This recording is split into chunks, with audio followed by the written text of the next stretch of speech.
आदिम तीर्थंकर प्रभु आदिनाथ मुनिनाथ, आदि व्याधि अगमग मिटे तुम पद में मम मात।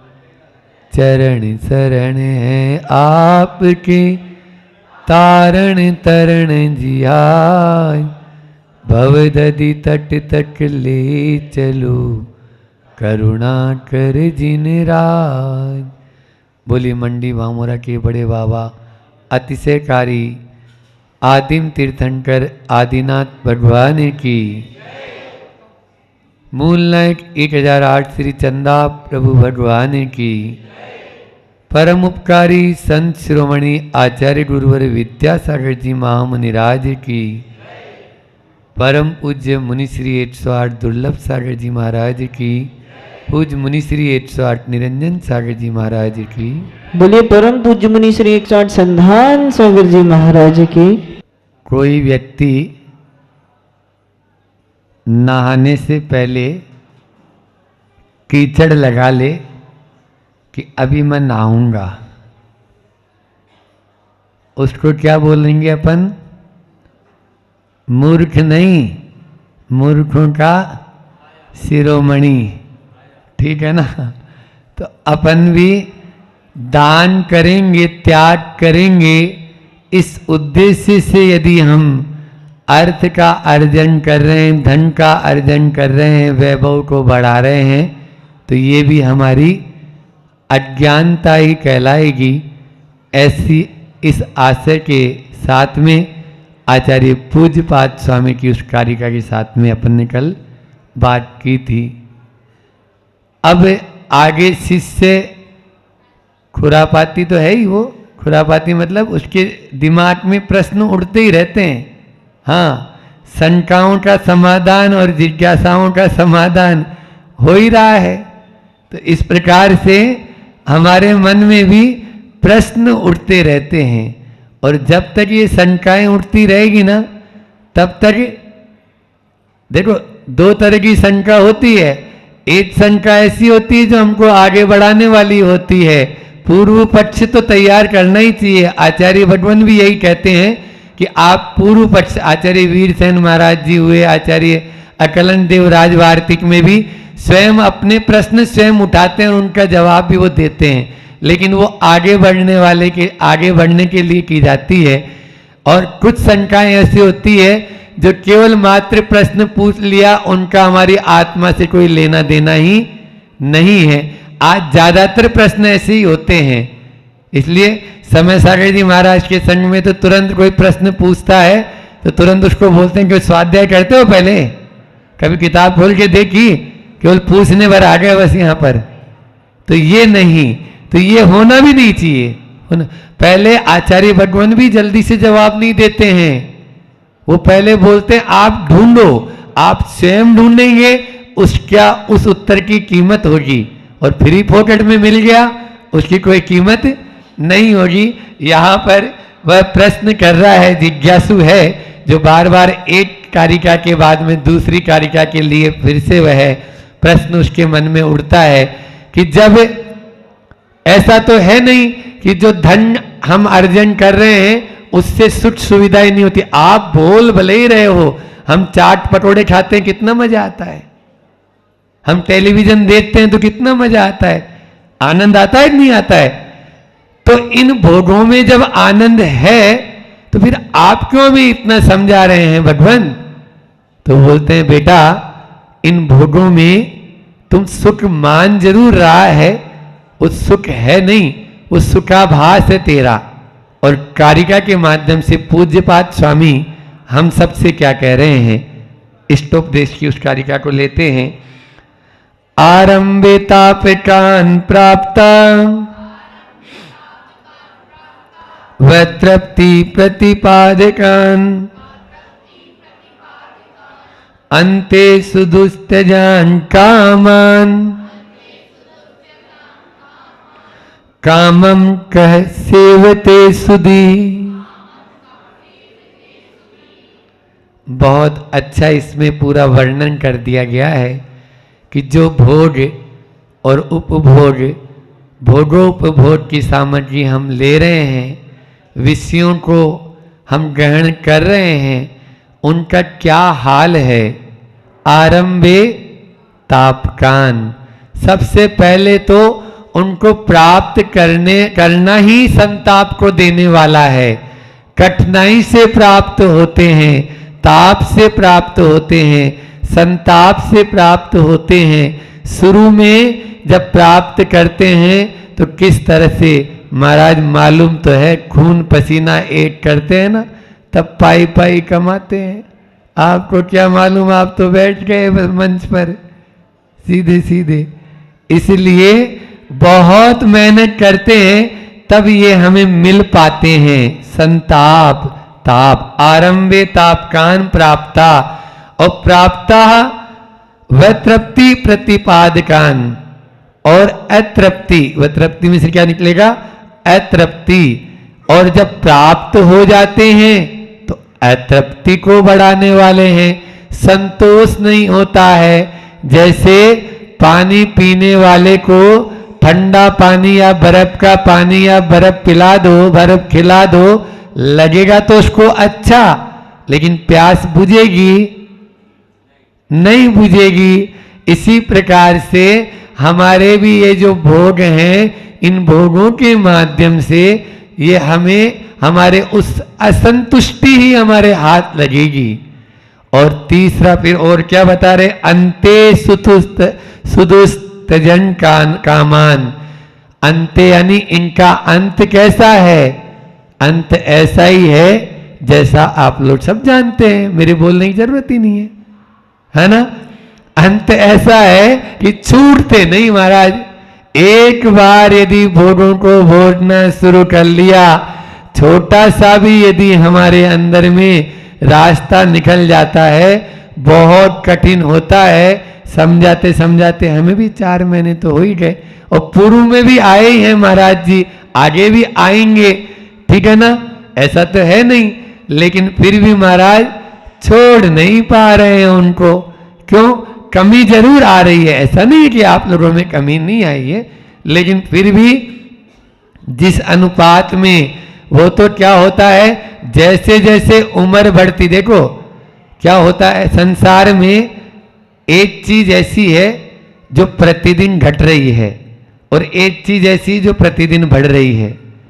अभी इसके पहले की कारिका में आया था ना, आयुर्वेदिक क्षयोत्कर्ष से, तो आयु का क्षय हो रहा है, प्रतिपल आयु तो घट रही है, और तृष्णा नागिन बढ़ रही है। जो जो डंक के लहर जहर की आवे, ये जैसे जैसे डसती जाती है वैसे ही लहर आती जाती है, और लहर आती है, और लहर आती है। ये चल ही रहा है, अनादि काल से हमारा यही संपर्क, यही संबंध बना हुआ है। यहाँ पर भी आचार्य फिर आगे देखो, अंतिम चरण, चौथे चरण में क्या कह रहे हैं, कह सेवते सुधि कामम। इन सब को कौन, सुधि यानी आप लोग, आप लोग खुद ही थोड़ी हैं, सब सुधि श्रावक बैठे हुए यहाँ पर। तो सु यानी अच्छी, धी यानी बुद्धि, अच्छी बुद्धि वाला कौन श्रावक होगा, कौन वह होगा जो इनको भोगेगा, सेवते, इनका सेवन करेगा। वह सेवन कभी भी नहीं करेगा। ये बात अलग है कि हम उनको छोड़ नहीं पा रहे हैं। क्या होता है, एक दो चीज होती है, एक होता है साइनाइड, 2 तरह का जहर है, और एक होता है सिगरेट।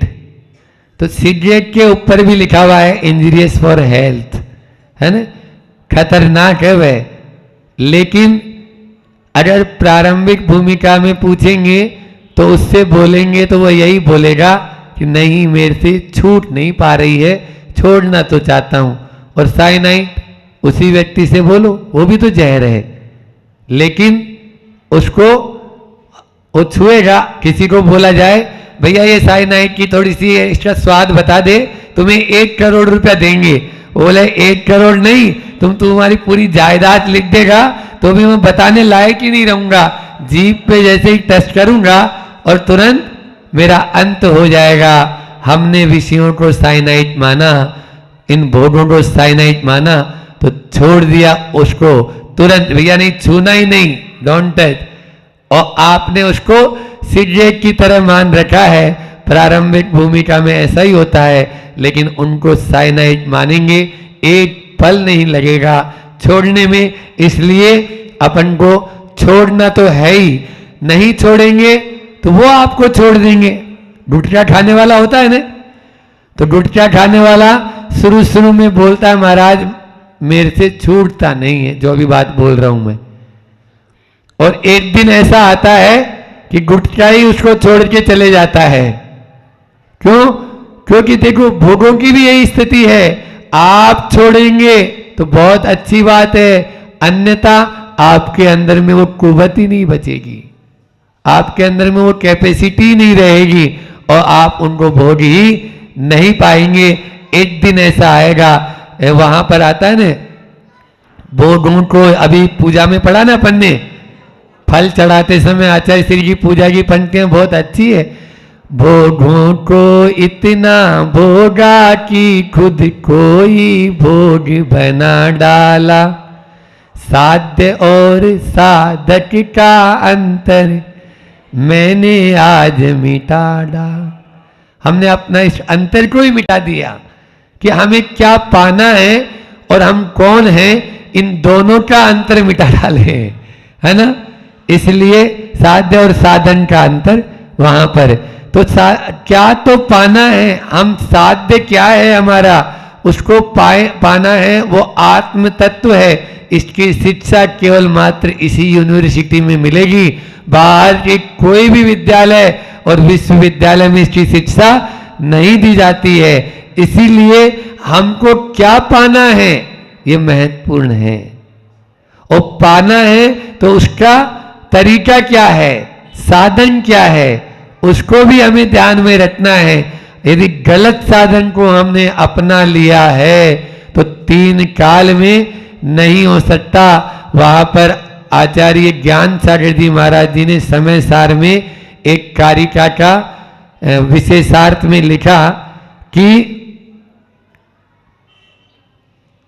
विषय भोग और 2 पथ पंथी चले न पंथा, 2 मुख सुई सुए न कंथा, 2 बात नहीं होई सयाने, विषय भोग और मोक्षहु पाने। विषय भोग और मोक्षहु पाने, ये दोनों एक साथ नहीं होंगे, दोनों बातें एक साथ नहीं चलेगी। लेकिन आजकल का क्या कहें, प्रमाण सागर जी महाराज सुनाते हैं ना कि एक ट्रेन के अंदर 2 यात्री बैठे हुए हैं, ऊपर वाला बर्थ वाला नीचे वाले मिडिल वाले से पूछता है भाई साहब कहाँ जा रहे हो, वो बोले बॉम्बे। वो बोलता वाह क्या टेक्नोलॉजी चलाई है भारतीय रेलवे ने कि ऊपर वाली बर्थ जो है वो कलकत्ता जा रही है और बीच वाली बर्थ बॉम्बे, क्योंकि उसको कलकत्ता जाना था। ऐसी स्थिति हो रही है कि एक ही गाड़ी में दोनों बैठे हुए हैं। ऐसा होता है, ये भारतीय रेलवे नहीं है, ये तो महावीर स्वामी की रेलवे है, एक ही साइड जाएगी, 2 साइड नहीं जा सकती है। विषय भोग और मोक्ष पाने, भोगों को ही भोग लो और या फिर मोक्ष की बात ही कर लो, दोनों काम एक साथ नहीं होंगे। 2 पथ पंथी चले न पंथा, 2 मुठ सुई सिए न कंथा, 2 बात नहीं होए सयाने, विषय भोग और मोक्ष पाने, ऐसा वहां पर कहा गया है। इसी प्रकार से तृष्णा जो होती है वो कभी पूर्णता को प्राप्त होती नहीं है, वो तो बढ़ती चली जाती है। जितनी जितनी उसको बुझाने की कोशिश करोगे उतनी उतनी वो ऐसा लगेगा जैसे आग में घी डाला हो। ईंधन, कभी लकड़ी जो है वो ईंधन से तृप्त हुई है, 4 चीजें कभी तृप्त नहीं होती है, 4 चीजें कभी तृप्त नहीं होती। समुद्र है ना, कितना ही नदियों का जल आ जाए कभी तृप्ति को प्राप्त होता है। शमशान में कितने ही मुर्दे जल जाएं कभी तृप्ति को प्राप्त हुआ। ऐसे ही तृष्णा जो है वो कभी भी तृप्ति को प्राप्त होती नहीं है। और अपना मन कभी तृप्त हुआ, आज तक नहीं हुआ है। भले ही बीमार पड़ जाएगा, वहीं पर लेट जाएगा, लेकिन फिर भी एक रसगुल्ला और आ जान दो। खाते खाते बीमार हो गया, फिर भी उसके बाद में भी उसी में उसका ध्यान जा रहा है। ये स्थिति भोजन भट्ट की नहीं, सबकी होती है। जैसे ही सामने थाली नजर आने लगती है, अच्छे पकवान मिठाई नजर आने लगती है, तो वो हमारी पिटाई का कारण बन जाती है, पिटाई का कारण हो जाती है वही मिठाई। और उसके चक्कर में ही संसार में घूम रहे हैं। ये कामम का सेवते सुधि लिखा है ना, तो काम के अंदर दो इंद्रियां विशेष रूप से लेते हैं।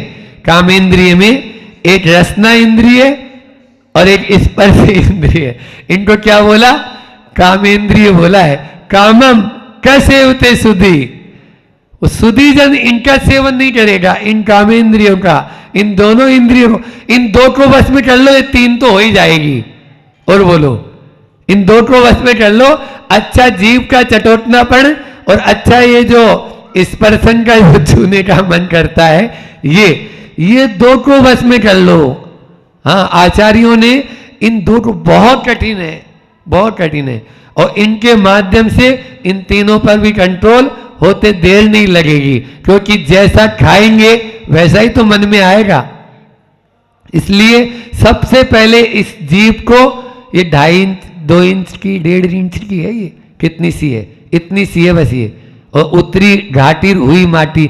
महाराज उतरता ही नहीं, आप लोग कैसे बिना नमस्कार बिना शक्कर का खा लेते हो, हमें तो समझ में ही नहीं आ रहा है। सब खाएंगे, इसको एक लात मारो, हाँ तुझे खाना है, नहीं खाना है, नहीं खाना है ना, चलो उपवास आज का। बस दूसरे दिन वो बोलेगा, भूत न देखे सूखे पात, हाँ नींद न देखे टूटी खाट, काम न देखे जात कुजात। बिल्कुल, आप तो, हम बता रहे हैं ना, जो गटर ये लाइन होती है ना, ये क्या बोलते, गंदी लाइन, इसमें से चावल बीन बीन के खाने वालों को भी देखा है। आपके जो भोजनशाला होती है कि ब्याह शादियों में, उसमें से जो धोवन का जा रहा है, उसमें से दाल चावल बीन बीन के खा रहे हैं। क्यों? पेट ऐसा ही है, इसलिए चिंता नहीं करो, आपको तो बहुत अच्छा मिलेगा, बस बिना और इसका ही ज्यादा जो है ना तड़क भड़क, सात्विक खाओ, तामसिक। जैसे ही उसमें कुछ भी डाल देते हैं, दीदी तो नेचुरोपैथी की है ही, तो वो जानती है, क्योंकि आप लोग सब मिलावट, हर चीज में मिलावट करने, दूध भी आएगा तो उसको जैसा है वैसा नहीं पिएंगे, उसमें शक्कर डाल के पिएंगे, क्योंकि मिलावटी राम, आपका नाम ही मिला। बस थोड़ी बेईमानी तो करना ही है, हर चीज में नमक डाल के शक्कर डाल के खाना ही है, और ये सब जहर है, और ये तामसिक और राजसिक आहार बना देते हैं, सात्विक आहार से आपको वंचित रहने देते हैं। जो नेचुरल प्रकृति ने जैसा दिया है आप वैसा ले। आचार्य भगवान को देखिए, अपन बिल्कुल वो तो आलोकित भोजन, जो यानी सूर्य से पके हुए रहते हैं। हरि का भी त्याग हो गया, जैसे महाराज जी हमारा है आचार्य श्री का, तो हरि में भी क्या है, हरि का भी ऐसा ही है, क्योंकि वो सूर्य के प्रकाश से नहीं हुआ ना। गेहूं है, बाजरा है, उड़द है, जो मूंग है, मोट है, ये आपके शरीर में विकृति पैदा नहीं करेंगे, ये शरीर का शोधन करेंगे और आपको आगे तक लेके जाएंगे। आज जितने फल सब्जियां आ रही है, सब इंजेक्टेड आ रही है, और दूसरा इनके माध्यम से विकृति भी पैदा होएगी। ये भले ही अलग बात है कि वो रफेज होती है और शरीर को स्वस्थ रखती है, ये अलग है, लेकिन फिर भी जितना इसके माध्यम से हो जाएगा, सूखे पदार्थ जितने होते हैं उनके माध्यम से वृत्ति जीवन को जीना और आसान होता है, और जीव हिंसा से तो अपन बच ही जाते हैं। इसलिए हमारा मुख्य उद्देश्य है कि हम अपनी इंद्रियों को वश में रखें। इन 5 इंद्रियों को वश में रखेंगे तभी ही हम इन सब से बच पाएंगे।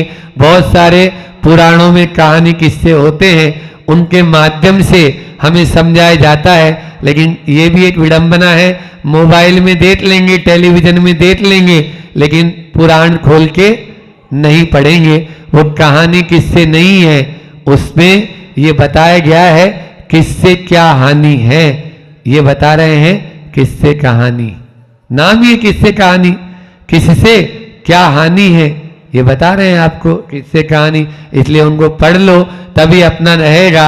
आदिनाथ भगवान के पूर्व भव में आप देखो 83 लाख तो ऐसे ही चले गए, है ना, 83 लाख पूर्व पूरे भोगों में ही चले गए। सोदर इंद्र को भी चिंता हो रही कि 1 लाख बचा है, अब एक पूर्व बचा है, उसको तो बचा लो।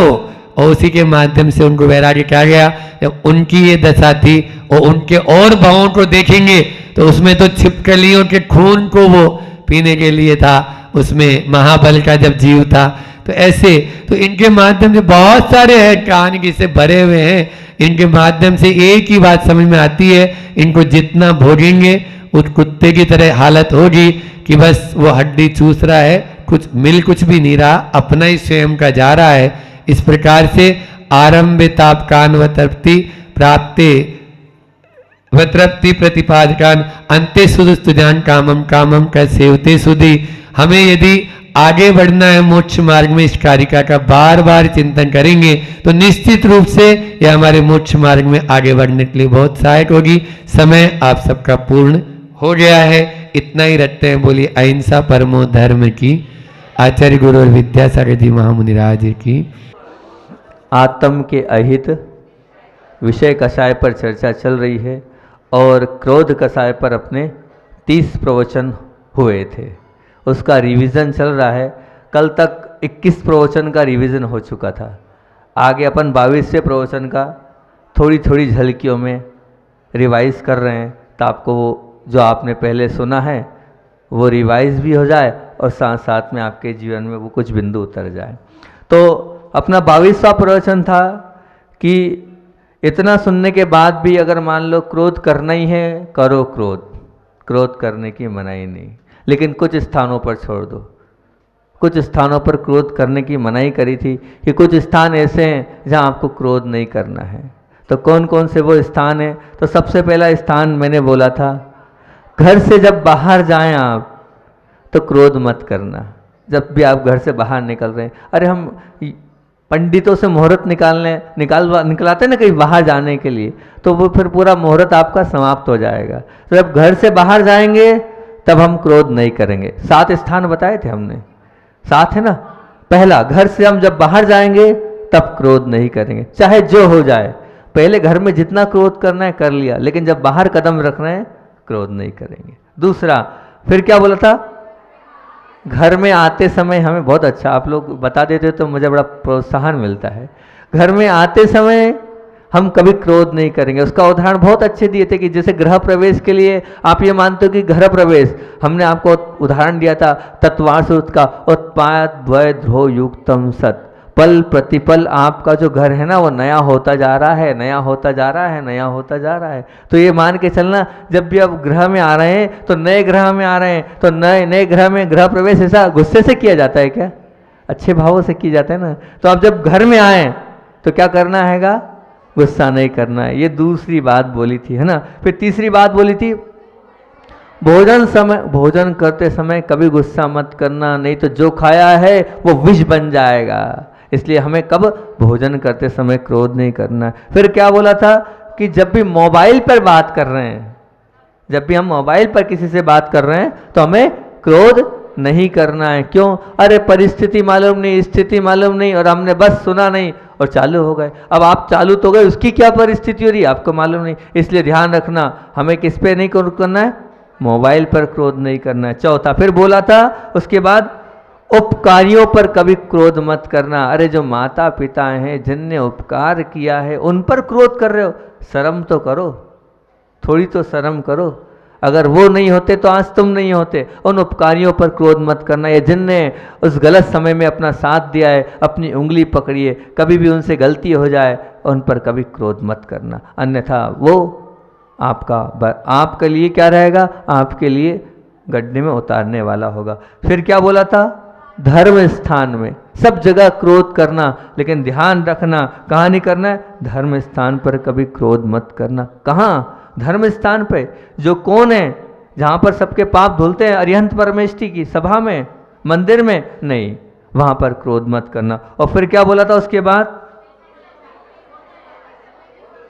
बहुत बढ़िया। और नहीं, एक और बोला था धर्म स्थान में, साथ साथ में बोला था कि गुरु के सामने भी क्रोध मत करना। भूल जाते हो आप लोग, गुरु के सामने कभी क्रोध नहीं करना। क्रोध आए तो उठक बैठक लगाकर क्षमा मांग लेना कि क्रोध आ गया था। एक बार की घटना है, बहुत अच्छा। हम ऊपर शिलान्यास कर रहे थे, एक सज्जन को वो शिला का लफड़ा था तो क्रोध आ गया। हमें करना था, इनने कर दिया, खूब क्रोध आया। तो हमारे निरंजन सागर ने कहा, तुम किसके सामने, बड़े महाराज के सामने क्रोध कर रहे हो, उठक बैठक लगाओ। सब पूरी समाज के सामने उनने, वो भी सावक वो सज्जन थे, उनने उठक बैठक लगाई 7 बार।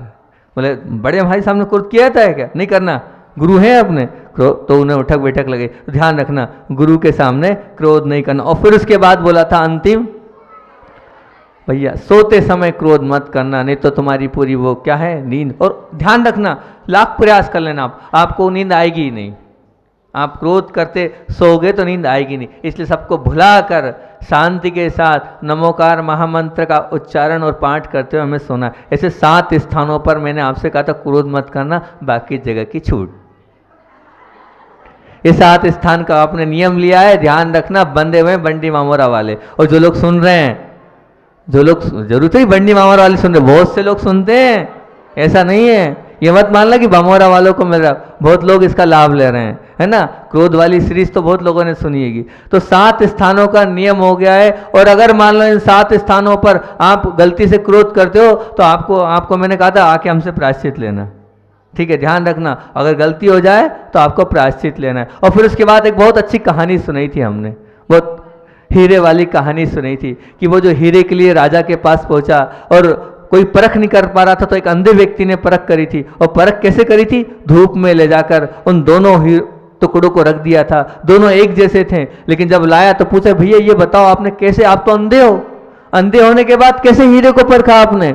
हम आंख वाले नहीं परख पा रहे कि कौन सा असली है। तो उसने ये कहा, जो नकली था वो गर्म हो गया। तो आप असली है कि नकली है बंडी मावरा वाले?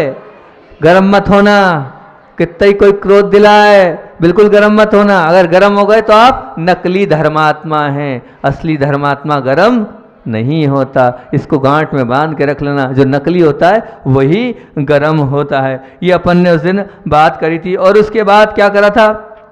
उसके बाद उसी दिन बोली थी, क्रोध की वजह को आंखों के समक्ष रखने की बजाय, क्रोध की वजह को आंखों के समझ रखने की वजह क्या रखना है? उसके परिणामों को समक्ष रखोगे तो क्रोध आएगा ही नहीं। आप ये मत करो कि मैंने किस वजह से क्रोध किया है, नहीं, ठीक है वो वजह हमें मालूम है, लेकिन वजह के बाद उस क्रोध का परिणाम क्या आएगा? उसका परिणाम तो हमेशा क्या आएगा? ऐसा आएगा आपकी भी बर्बादी और उसकी भी बर्बादी, दोनों की बर्बादी। हमारे बीच में दीदी बैठी है, दीदी से पूछो एक जरा से क्रोध में कितने केस हो जाते हैं और कहाँ से कहाँ व्यक्ति पहुँच जाता है, और बात छोटी सी रहती हैगी। दीदी ने जिंदगी भर वही किया हैगा, ऐसे ही लफड़े निपटाएंगे। निपटाए ना दीदी, सही बोल रहे ना?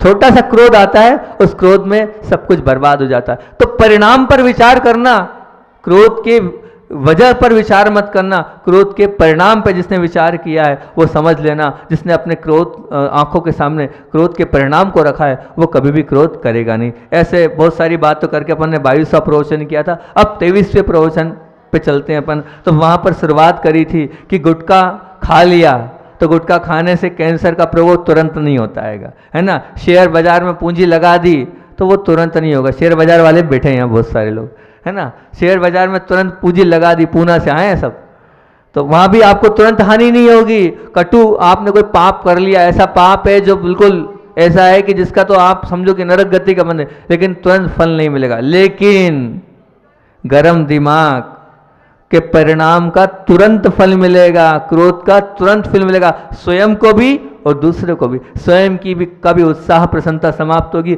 और सामने वाले की तो होगी। तुरंत टेबलेट जैसे लेते हैं ना, तुरंत हो जाता है आपको, जो पेन किलर लेते ऐसी वो क्लियर हैगा, वो काय का आपके प्रसन्नता का है, वो आपकी प्रसन्नता समाप्त करने वाली वो औषधि है।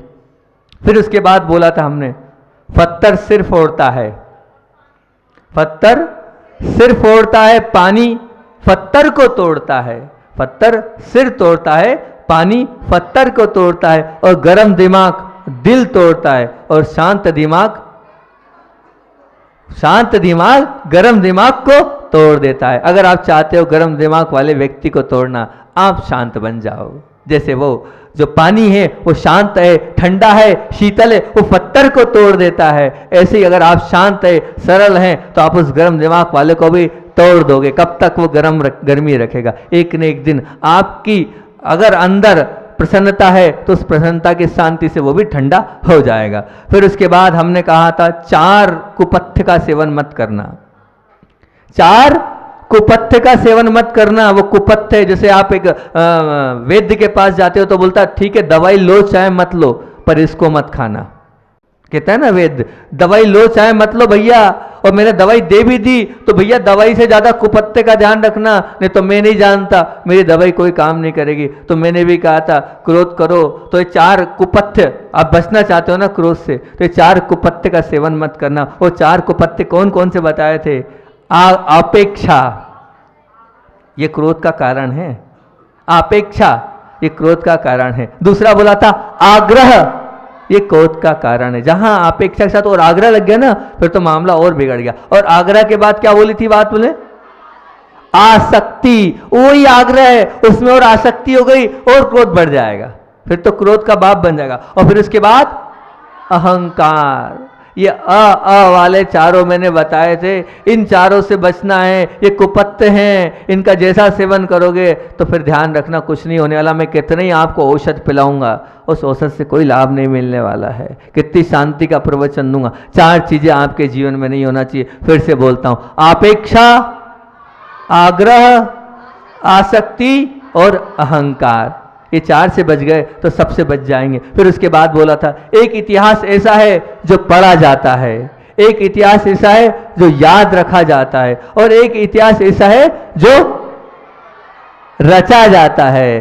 वो इतिहास काम का होता है, मतलब वो कैसे क्रोध के सामने, वो उसके लिए उदाहरण भी दिया था हमने, जैसी क्रिया वैसी प्रतिक्रिया, जैसी क्रिया वैसी प्रतिक्रिया। ऐसा इतिहास पढ़ा जरूर जाता है लेकिन बोला क्रिया मतलब प्रतिक्रिया, उदाहरण दिया था क्रोध के सामने क्रोध करना, ये क्रिया जैसी क्रिया थी वैसी प्रतिक्रिया कर दिया आपने। पत्थर मारा तो आपने ईंट से जवाब दिया, ये प्रतिक्रिया हो गई। परंतु क्या करना है आपको, उसके सामने क्या करना है? इस क्रिया और प्रतिक्रिया के सामने मैंने आपको बताया था कि सम्यक दिशा से आपको क्रिया और प्रतिक्रिया का जवाब क्रांति के साथ देना। ये वाली बात अपन ने उस दिन करी थी। फिर उसके बाद कहाँ आए थे अपन? आपको अच्छी बात बोली थी वो, आपको यदि प्रतिक्रमण में रुचि है, आपको यदि प्रतिक्रमण में रुचि है तो आपका संजन बनना, यावत महान बनना, यावत संत बनना निश्चित है। प्रतिक्रमण का तात्पर्य क्या है? मुझसे क्रोध हो गया, कोई बात नहीं, मैंने गलती कर दी है, लेकिन मुझे चिंता तो है कि मैंने क्रोध किया है, ये मैंने गलत किया, मुझे स्वीकार है मैंने गलत। हाँ, अपने आप में जो आपने स्वीकार भाव जो प्रतिक्रमण किया है, तो ये मान के चलना सने सने आप क्रोध से दूर होते चले जाएंगे। उस पर अपन ने बहुत डिटेल में बात करी थी। फिर उसके बाद बोला था मनुष्य अशांति से शांति की ओर जाने हेतु तैयार हो जाता है। मनुष्य अशांति से शांति की ओर जाने, परंतु शांति से कांति की ओर जाने को तैयार नहीं होता। इसके अनेक उदाहरण दिए थे, समझाया भी था क्या अशांति क्या शांति। मतलब ये ज़्यादा कि भाई जहाँ गुस्सा आ रहा है उस गुस्से से निकल जाएं हम, मतलब इस माहौल से निकल जाएं। अशांति से शांति की ओर जाने के भाव तो होते हैं, लेकिन जिस कारण से गुस्सा उसके आया है, मान लो वो सामने वाले को गुस्सा आया, उससे मेरे अंदर जो बैठा हुआ है वो मैं नहीं निकाल पा रहा हूँ, वो जो गठान है वो नहीं निकल पा रहा हूँ, वो कांति है। हमने स्थान तो छोड़ दिया, लेकिन स्थान छोड़ने के बाद सामने वाले के प्रति जो अंदर से हमारा देश भाव है वो नहीं छोड़ोगे तो कोई मतलब नहीं है, वो कांति है। हमारे अंदर का वो देश भाव छूटे, ये वाली बात उस दिन करी थी अपन ने। फिर उसके बाद 24वां प्रवचन था अपना, और 24वें प्रवचन में हमने आपसे बहुत सारी बातें करी थी। उसमें प्रारंभ यहीं से किया था कि आज परलोक, परम पद, परमात्मा विस्तृत होते जा रहे हैं। न परलोक की चिंता है हमें, न परम पद की चिंता है हमें, और न परमात्मा बनने की चिंता है हमें। और उसके स्थान पर किन्ने ले लिया स्थान? क्या आ गया है? प्रदर्शन। बस हमारा जीवन तो सिर्फ दिखाने का है। हमारे कपड़े, हमारे आभूषण, हमारी गाड़ी, हमारा बंगला, सब कुछ क्या है? प्रदर्शन ने ले लिया। किसने ले लिया? प्रदर्शन ने। परलोक को प्रदर्शन ने स्थान दे दिया। फिर प्रतिस्पर्धा, उसमें भी प्रतिस्पर्धा है, मुझे आगे बढ़ना है। वो उसने कार खरीदी है तो मैं क्या खरीदूंगा? हवाई जहाज खरीदूंगा। उसकी प्रतिस्पर्धा लगेगी। वो उसने एक मकान बनाया तो मैं बंगला बनाऊंगा, ये प्रतिस्पर्धा है। हमारा जीवन प्रतिस्पर्धा में जाता जा रहा है और हम उसमें बर्बाद होते चले जा रहे हैं। और फिर उसके बाद क्या, प्रतिष्ठा, मेरा नाम होना चाहिए, चारों ओर मेरे नाम की डंके बजने चाहिए, वो प्रतिष्ठा है। हम उस प्रतिष्ठा के चक्कर में पड़ गए हैं। अगली बात बोली थी कि 2 प्रकार के मनोभाव हो सकते हैं, 2 प्रकार के, क्रोध करते समय 2 प्रकार के। कैसे आपको क्रोध आया, 2 प्रकार के मनोभाव हो सकते हैं। 2 प्रकार के कैसा, किसी अवसर पर क्रोध करना पड़ जाए, कर लिया हमने, मजबूरन हमने क्रोध करना पड़ रहा है। ऐसी स्थिति में मतलब हम कर तो रहे हैं पर हमारे पास विवेक है, हमारे शब्दों में नरमी है, हम मामला समाप्त हो गया तो वो मामला भी समाप्त हो गया, क्रोध भी समाप्त हो गया और क्रोध से मुक्त भी हो गए। मतलब हमारे रिश्तों की आत्मीयता उस क्रोध में समाप्त नहीं हो रही है। एक वो क्रोध है, मजबूरी में करना पड़ रहा, करेंगे, नहीं करें तो सामने वाला बिगड़ सकता है। अपने बच्चे को डांटना जरूरी है, आवश्यक है, और भी ऐसी चीज़ है तो वो क्रोध करो, पर उस क्रोध में बहुत आत्मीयता होती है। उसमें जो क्रोध में एक वात्सल्य भाव होता है वो होता है। और एक क्रोध करना ही चाहिए, एक करना पड़ रहा है, वो मजबूरी है। एक करना चाहिए, ये जहाँ चाहिए शब्द आ गया तो मानना वो क्रोध जो है ना, क्रोध ना लेकर दावानल का रूप ले लेगा। और फिर क्या होगा, फिर उसका स्वरूप तो इतना बिगड़ेगा कि आपके जीवन की शांति, समाधि, सद्गुण सब नाश हो जाएंगे। जहाँ क्रोध करना चाहिए आ गया, ये मान्यता जहाँ आएगी वहाँ ये समझना वहाँ सब कुछ निकल जाएगा। संबंध तो समाप्त हो जाएंगे, और जहाँ संबंध समाप्त हुए तो कैसी होगी वो आत्मा की हालत। वो मैंने उदाहरण दिया था, जैसे शरीर के अंदर से आत्मा निकल जाती है वैसी होती है। या फिर कह सकते हैं हम कि वो जो बोरा भरा हुआ था जिसमें गेहूं भरे थे, और गेहूं निकले नहीं, और बोरे की हालत जैसे लुच्च पुच्छ हो जाती है, ऐसे ही आपके संबंधों की हालत हो जाएगी। ना कहीं कि आप रहेंगे और ना आप किसी के साथ संबंध बना सकते, ऐसी हालत हो जाएगी। और फिर उसके बाद एक बहुत अच्छी एक हमने वो बोली थी आपके सामने, क्या बात है, वेरी गुड, बहुत अच्छा। सब लोगों ने काफ़ी मेंटेन कर रखी है ना, और लिखते भी जाते हैं, बहुत अच्छी बात है कि प्रसन्नता है इस विषय का। बहुत लोगों ने उपयोग भी किया है और व्यवस्थित लिखते भी चले गए हैं प्रवचन। हाँ, वो एक कॉपी तो हमने देखी थी, बड़ी प्रसन्नता हुई, बिल्कुल एक एक चीज़ लिखिएगी, क्या क्या बोला है, कैसे कैसे बोला है। मुझे लगता है यहाँ नहीं, आप बाद में भी सुनते होंगे, जब लिख पाते होंगे इतनी सारी चीज़ें तो एकदम कैच नहीं करते होंगे, बाद में सुनते होंगे ना, रिपीट। ठीक ठीक ठीक। तो मानव की जीभ का ताला खुलता है तभी पता चलता है कि दुकान आभूषणों की है कि कोयले की। ये बात बोली थी हमने, बहुत जोर देकर इसको बहुत अच्छे से खोला था कि मानव की जीभ का ताला खुलता है तभी पता चलता है कि दुकान आभूषणों की है कि कोयले की है। अब आपकी दुकान का है कि आप समझ लेना, आपने आभूषण की दुकान खोली है कि कोयले की। जब आपका ताला खुलेगा जीभ का, तो जीभ के माध्यम से पता चलेगा कि काय की दुकान है। और इस विषय को लेकर बहुत अच्छे हमने वो भी बात बोली थी, काय की, एक गुरु और शिष्य की बहुत अच्छी कहानी सुनाई थी, और गुरु ने कितने अच्छे से शिष्य को समझाया था। वो पेट भरने वाली और भोजन वाली बात, अब वो करेंगे तो प्रवचन ही हो जाएगा पूरा, है ना। अपन तो शॉर्ट एंड स्वीट में चल रहे हैं। फिर उसके बाद समय तो हो रहा है अपना, दीदी को भी देना है समय अपने को, 2 3 4 5 मिनट का, 25 प्रवचन हो गए, वैसे कैसे काम चलेगा। अभी फिर मतलब कल 26 27 कल कर लेंगे 4 प्रवचन, कल एंड हो जाएगा। परसों फिर हम यहाँ रहे तो परसों मतलब क्या होगा कोई भरोसा नहीं है, नहीं तो अपने क्रोध की तो हो ही चुकी है। परसों रहे तो एक बहुत अच्छा विषय, क्योंकि अपन क्रोध पे चर्चा कर चुके हैं, मान आ चुका है। अब हम सोच रहे हैं थोड़ा सा आपका लोभ पे चर्चा करें, क्योंकि लोभ बहुत है अभी बंडी मामोरा वालों को, लोभ पे चर्चा करेंगे। लेकिन अब कल ये तो हो जाएगा, उसके बाद देखेंगे ना। हाँ,